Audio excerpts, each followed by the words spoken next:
Bonjour à toi chers spectateurs et bienvenue dans Découvre Artiste, l'émission qui parle de cinéma mais surtout de ceux qui font le cinéma. On a déjà eu l'occasion de parler de ce qu'est un producteur. Un vrai producteur, il a tendance à essayer de trouver le bon artiste pour porter le bon scénario, pour offrir la meilleure production possible, et parfois un producteur peut également être un réalisateur. Et il y a des producteurs qui se spécialisent dans un type très particulier de film, un type très particulier de production, et c'est un peu de ce genre de producteur dont on va parler aujourd'hui. Parce que le producteur en question, si je devais vous résumer sa carrière, je dirais producteur de gros films d'action, pas forcément très intelligent, mais très fun. Ce serait la meilleure manière avec laquelle je pourrais vous résumer Lorenzo di Bonaventura, alors qui n'a pas grand chose d'italien si ce n'est son nom, et certainement son héritage familial, mais en tout cas c'est le patron d'une boîte dont vous avez déjà forcément vu le nom à la tête d'un générique, Di Bonaventura Pictures. Alors, c'est une boîte de prod qui a commencé dans les années 2000, à peu près au milieu, lorsque Lorenzo di Bonaventura s'est mis à produire, dans un premier temps, Doom. Oui, le truc un peu chelou avec Dwayne Johnson, qui était une adaptation du jeu vidéo et pas forcément très intelligente.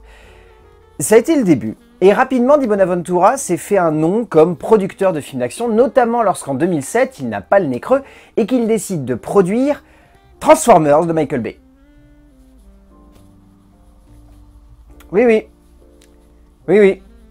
c'est lui qui est à l'origine de la saga Transformers en tant que producteur, jusqu'à aujourd'hui, hein, même le Transformers 1 qui vient juste de sortir en animation, c'est lui le producteur. Donc, à partir de là, il a senti le bon filon, et depuis, je vous inviterai à vous amuser à regarder un petit peu sa filmo, mais il n'a produit que des gros films d'action.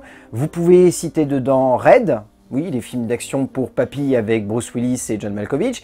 Vous pouvez également rajouter à ça, qu'est-ce que j'avais noté, bon, vous avez pas mal de prods de Michael Bay, vous avez un peu des trucs en tout genre, allant en eau trouble.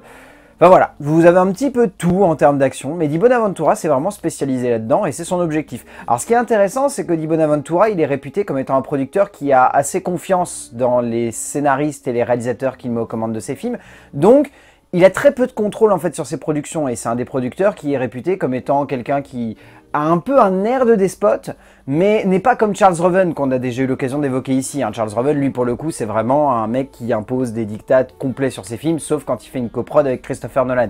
Mais sinon voilà, c'est quelqu'un qui met un gros poids sur les épaules des réalisateurs et des scénaristes et qui du coup ne prend aucun recul par rapport à ce qui est fait. Lorenzo di Bonaventura, c'est plutôt vu comme quelqu'un qui a complètement confiance dans les artistes qui vont être à la tête de ses longs métrages, donc du coup, il les laisse un petit peu faire ce qu'ils ont envie de faire, et la plupart du temps, ben, ça fonctionne. Ça donne lieu à des films qui sont souvent fun, qui sont souvent divertissants. J'ai pas dit que ça donnait lieu à des chefs-d'œuvre, hein. Clairement pas, hein. Je pense à un moment que le style de prod à la Di Bonaventura, voilà, c'est calibré. Je veux dire, quand vous voyez le logo au début du film, vous savez ce que vous allez voir, et je pense que ça a ses limites, hein. Je prends un des films qu'il a produit cette année qui est vraiment une catastrophe abyssale, vous prenez le Madame Web, voilà, il y a un moment, faut pas se voiler la face, Di Bonaventura, c'est pas forcément que gage de qualité, c'est aussi gage d'action pure, et pas grand chose de plus, et faut pas chercher à donner plus de contexte à certains de ses films. Et c'est ça aussi être producteur, c'est se dire qu'on a un bon filon, c'est se dire qu'on a une certaine idée du cinéma, c'est se dire qu'on va l'exploiter à fond, et Di Bonaventura est l'exemple parfait du producteur de films d'action qui ne cherche pas à faire grand chose de plus. Et des fois, il n'y a pas besoin de faire grand chose de plus. Et c'est assez intéressant de regarder à quel point il a tout de même une mainmise sur la production d'action américaine et que ça a l'air de lui convenir et qu'il ne cherche pas à aller plus loin. Et c'est vraiment un certain type de cinéma d'action. Il ne veut pas explorer un petit peu plus, il ne veut pas pousser les limites de ce genre là plus loin, son objectif c'est juste d'être dans sa petite case et point barre. Ça l'intéresse pas de faire du John Wick par exemple, ou du John Wick-like, c'est pas son objectif. Et c'est respectable.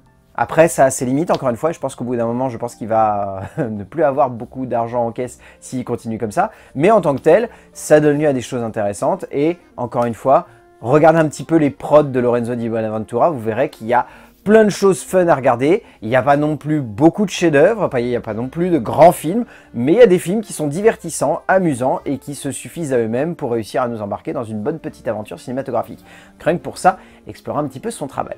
Et d'ici là, je vous dis à la semaine prochaine pour parler d'un nouvel artiste, mais surtout découvrir ce qu'il a à nous dire du cinéma.